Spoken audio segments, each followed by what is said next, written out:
I would like to first thank the organizers for giving me the opportunity to present my research here today. Today, I'll be talking about probing charge dynamics in nanopatterned quantum dot arrays. And this work has been done in collaboration with Professor Munji Bawendi's group in the chemistry department at MIT. Quantum confinement. So I'm going to start first talking about quantum confinement. When you confine a particle to a small region in space, you have to pay an energy cost. And when electrons and holes are confined to potential barriers in regions of dimensions smaller than the de Broglie wavelength, you start seeing quantization effects. So confinement can be in 1, 2, or 3 spatial dimensions. And this is the figure of a 3-dimensional solid. And if you start thinning it down in 1 dimension, you create a quantum well. If you thin it down in another direction, so now you're confined in 2 directions, you create a quantum wire. And if you confine the electron in all 3 dimensions, you create a quantum dot. And if you look at the density of states for this quantum dot, you see that the density of states is discrete, and your energy levels are discrete, and the quantum mechanical analog of this problem is the particle in a box problem. So when you go to fabricate a quantum dot experimentally, you can do it in 3 ways. You can do it epitaxially, as Professor Ray also talked about epitaxial quantum dots. So you start with the substrate and you deposit another semiconductor on top, and if there's a lattice mismatch, you start to form islands after forming a monolayer, which is the wetting layer, and the dimension of these islands is in the quantum dot size regime. Another way to confine electrons is lithographically. So you can pattern electrodes with electron beam lithography, and so you confine your electrons with an electric field.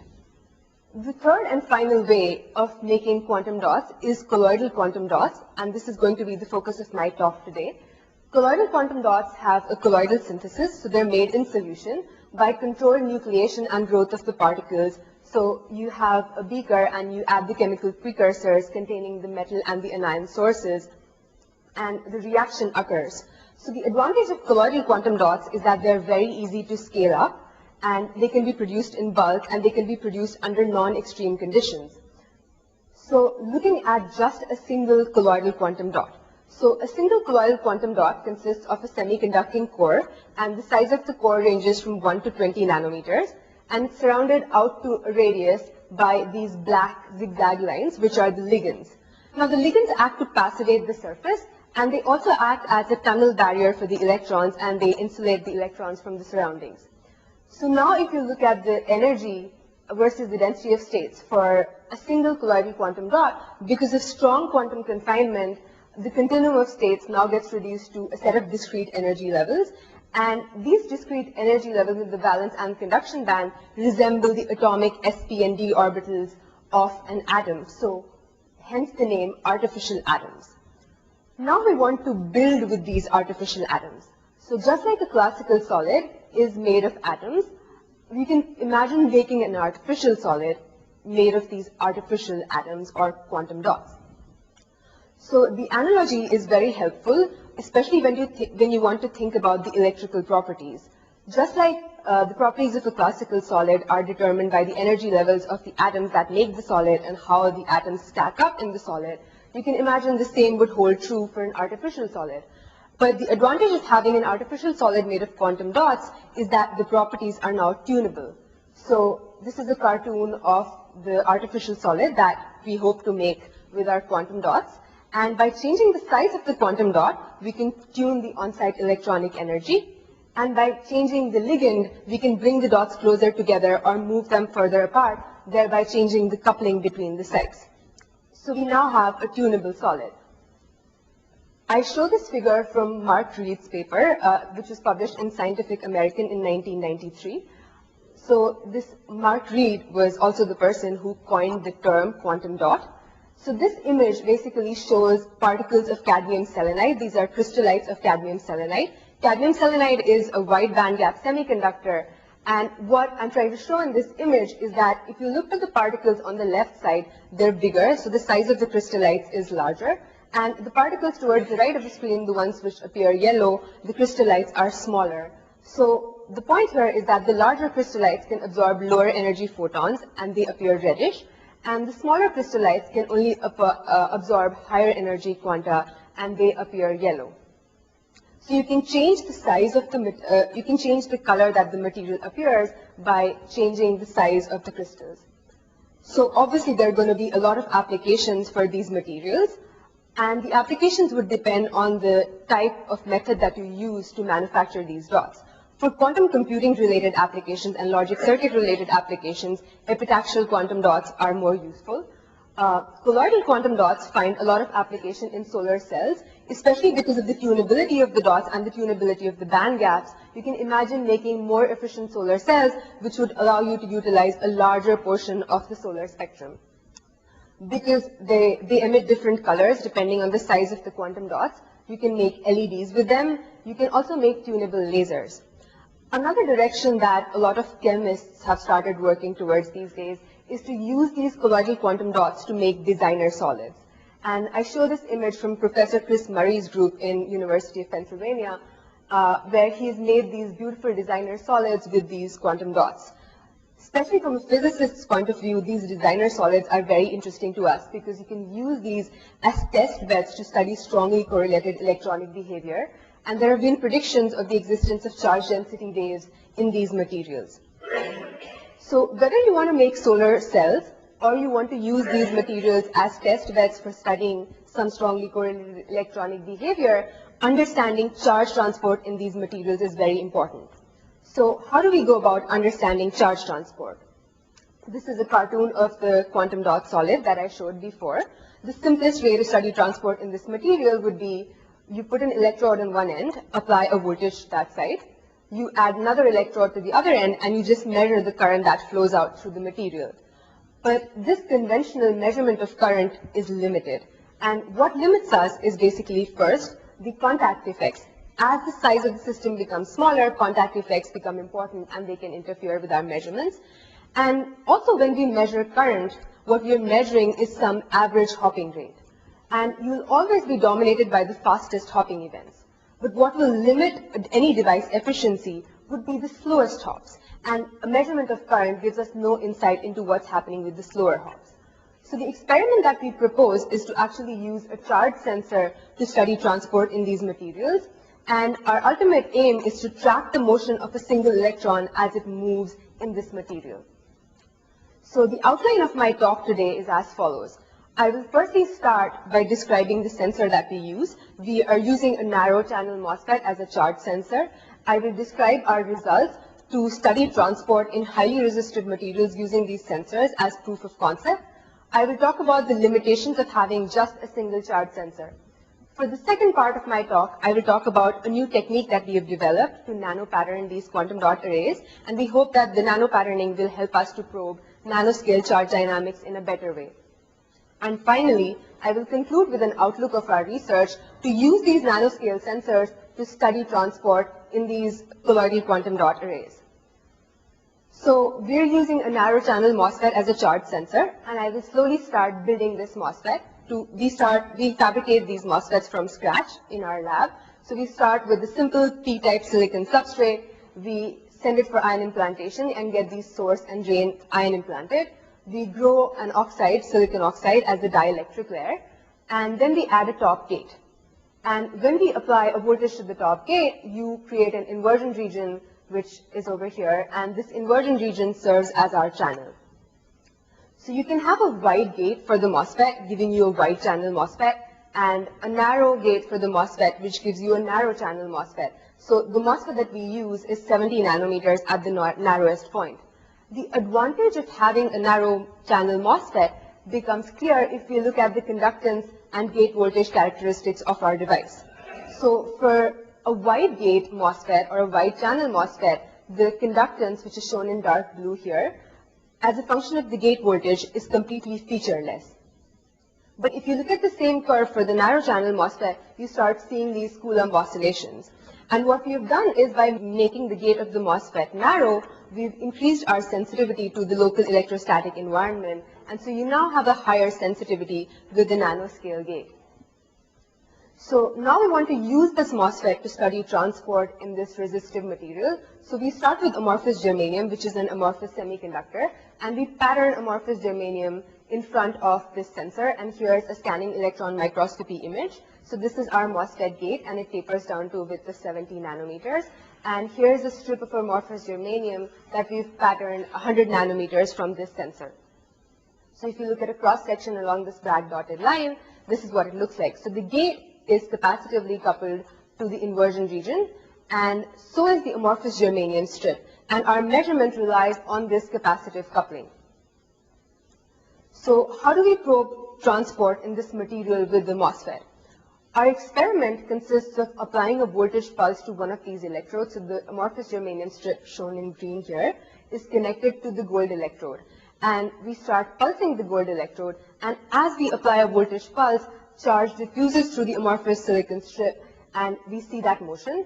And then we monitor the conductance of the MOSFET here as a function of time as the charge diffuses. So what we see is that when we apply a negative voltage pulse, pulsing from 0 to -1 volts, we see first a rapid response, and then a slow decay of the conductance of the MOSFET, which can be fit very well to an exponential. And then when we pulse it back, so we went down from 0 to -1 volts and then back up to 1 volts, we see a response which goes the other way. And we can fit exponentials to both of these and extract the RC charging time constant. So what exactly is going on? To get a quantitative understanding of why we see these transients and how to interpret them, we think about a diffusion model. So we consider the resistive material that we have here, and there is a capacitance to the silicon substrate. So we essentially have a distributed RC network. What happens when you start pulsing is that charge diffuses, and if charge is diffusing exponentially, you see an exponential response in the conductance of the MOSFET. Now, the charge diffusion is directly related to the conductance of the material, and so because our material is very resistive. So if you just put these numbers into the diffusion equation, you can extract the rate of the decay, and the rate of the decay is directly related to the resistance of the resistive material that we are trying to study. So I would now like to show you the results that we have. So going back to the MOSFET gate and the amorphous germanium strip, let's first try to measure the current that comes out of the material. So we measure the current as a function of voltage, and we see that at lower voltages, say below 5 volts, we can hardly measure any current coming out of the material. But as we go to higher voltages, we are no longer dominated by contact effects, and we start to see a current flowing out of the material. But now we want to do our pulsing measurements and see if we can get a resistance for this where the IV characteristic is completely flat. So we've done this as a function of temperature, and we apply our 1 volt pulse. So we're still in this contact limited regime. And when we apply this 1 volt pulse, we see different transient responses at different temperatures. And the reason why the transients are changing, becoming faster or slower with temperature, is because the conductance changes with temperature, and we have extracted that quantity. So from this exponential fit, we can extract an RC time constant, and the R is basically a measure of the resistance of the material. So we now have a new technique to probe the resistance of very highly resistive materials, and I'll show you how high resistances we have measured. So our device enables both the measurement of charge and the measurement of current. At higher temperatures, our transients become too fast, and we can't measure them. At lower temperatures, conventional current measurements become impossible because we just don't measure any current. So if you look at the conductance of the resistive material that we were probing, which is amorphous germanium, as a function of temperature. So the red dots are the points at higher temperatures where we can't measure our transients, but we can measure current, and we extract the conductance from the current measurements. And the blue circles are our conductance values that we have extracted from the charge sensing measurements. As you can see, there is a very small regime where both of these measurements are possible simultaneously, and there is very good agreement between the two. So I've plotted the conductance as a function of T to the 1/4 because the mechanism of transport in amorphous germanium is variable range hopping, and the temperature dependence is T to the 1/4. So what we've seen here is that we were able to measure resistances as high as 10 to the 19 ohms by just applying 1 volts across the material.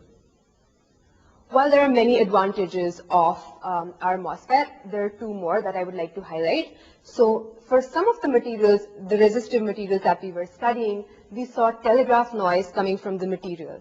And our sensor that was patterned next to the material also detected these telegraph noise in the form of these switches.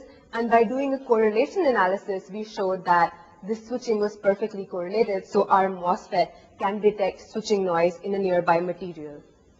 Our MOSFET also has single electron sensitivity by virtue of having a nanoscale gate. So this is a simple relation where charge over area is capacitance times the gate voltage.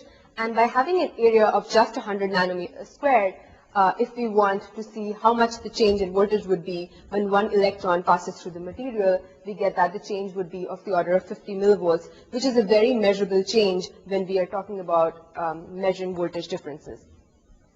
So there are obviously some disadvantages to having just one charge sensor, and the most obvious one is that if you just have a MOSFET, the MOSFET has a gate dielectric, which is the silicon oxide, and there are traps in the silicon oxide. So electrons can tunnel into those traps and tunnel out, and that will give you telegraph noise that comes from the MOSFET. So this is switching noise that comes from our MOSFET itself, and we want to get rid of this. So one way to resolve this is to now use two MOSFETs. So now we have these gate 1, and this is the second gate, and say there's a trap underneath this oxide. What we hope to see is that, so this, if we monitor the conductance as a function of time for the first MOSFET, we will see some switching noise in the first MOSFET, and we will also see some switching noise in the second MOSFET.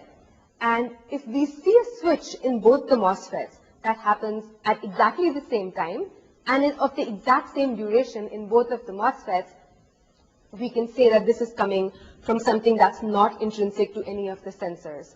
So by using two sensors, we can eliminate sensor noise. So we ask the following question: is the switching noise in the two MOSFETs correlated? And to answer this question, we fabricated a test structure with just two MOSFETs. We didn't pattern any material in between. And I plot the conductance as a function of the gate voltage, and we see the Coulomb oscillations that we expect to see, indicating that our MOSFETs are sensitive to fluctuations.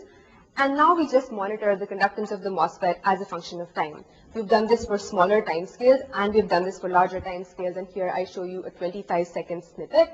And as you can see that there is telegraph noise in the first MOSFET and in the second one, but the telegraph noise in the two MOSFETs is uncorrelated.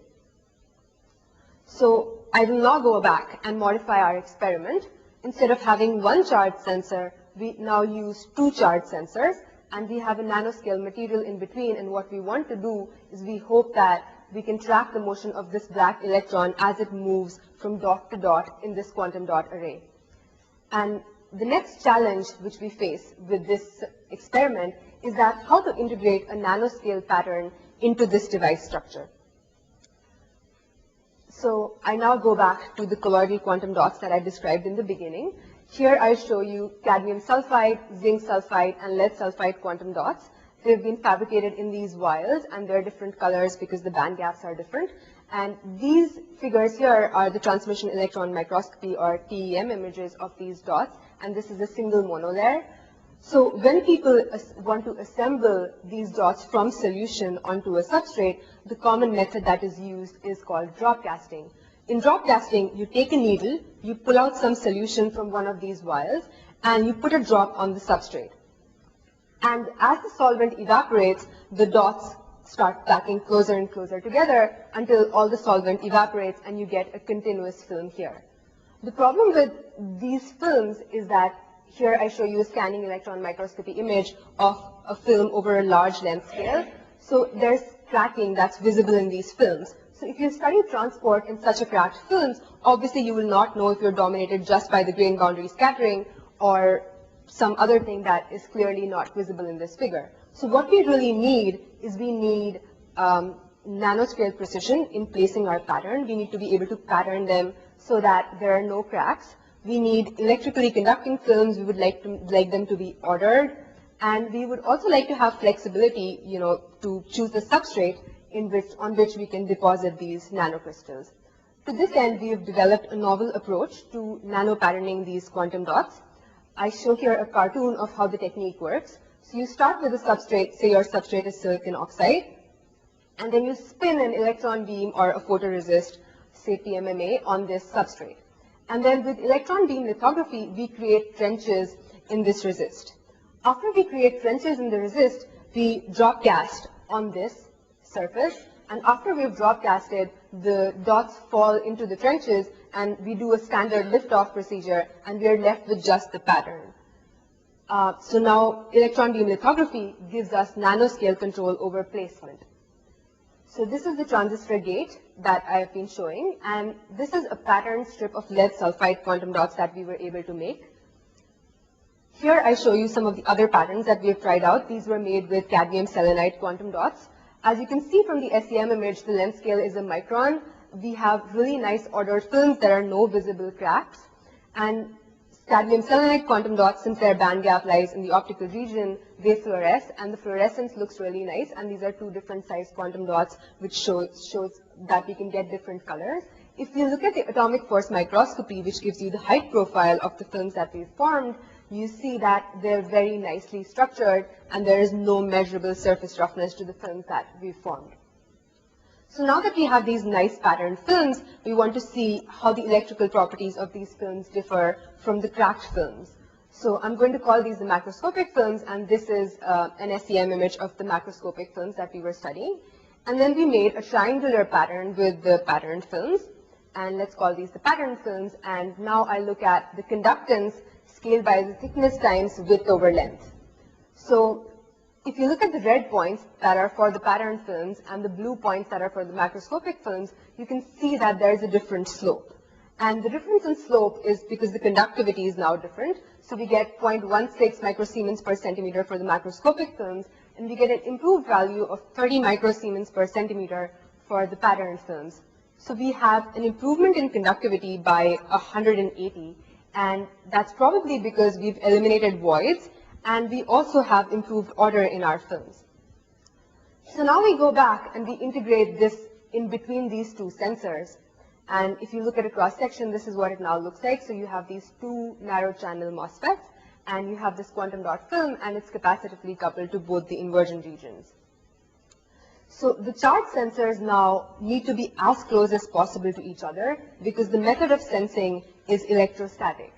So in electrostatic sensing, the potential falls off as 1 over the distance. But it falls off much faster for us because we also have screening from the substrate. So the potential falls off as 1 over r squared. So our sensors really need to be very close to this material. So this adds another limitation, which is that our nano pattern needs to be very narrow. So when we made this nano pattern 80 nanometers wide, we started seeing some novel electrical effects that I would now like to share. So this is the first patterned films, and if you look at the current as a function of the voltage, you see that it's a very nice smooth curve. Now for the nano pattern that we made, which was 50 nanometers, just 50 nanometers wide, when we measure the current as a function of voltage, we start seeing additional noise in the current. So when we see this additional noise in the current, we want to analyze this additional noise. And what we do first is that, so this is the current as a function of voltage. As a first step, what we did was that we went and sat at each one of these voltages and just measured the current as a function of time. And then we histogrammed the result. So the histogram shows the intensity as a function of the average current. So the average current is higher, and the average current is higher at higher fields. So at lower fields, say between 0 and a bias of 0 and 10 volts, we see that our histograms fit to nice Gaussians, and the width of the Gaussians is very narrow. As you go to higher fields, the width of the Gaussians increases, and it increases very dramatically, and it's a non-monotonic increase. We also analyze this noise as a function of temperature, from room temperature all the way down to 4 Kelvin. So we see that at room temperature, we still see this additional noise, and as we go down to lower temperatures, the noise freezes out.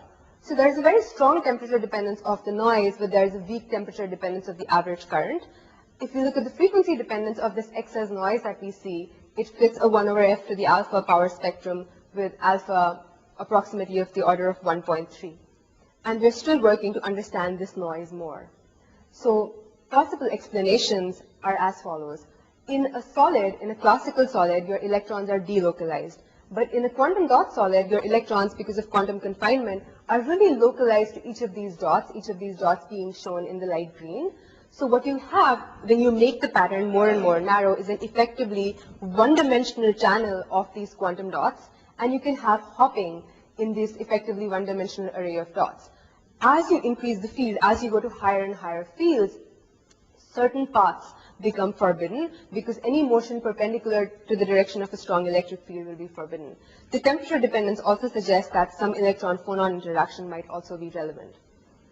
So with that, I would like to conclude my talk. So we've used nanoscale charge sensors to measure low electrical conductance or a regime of high resistance.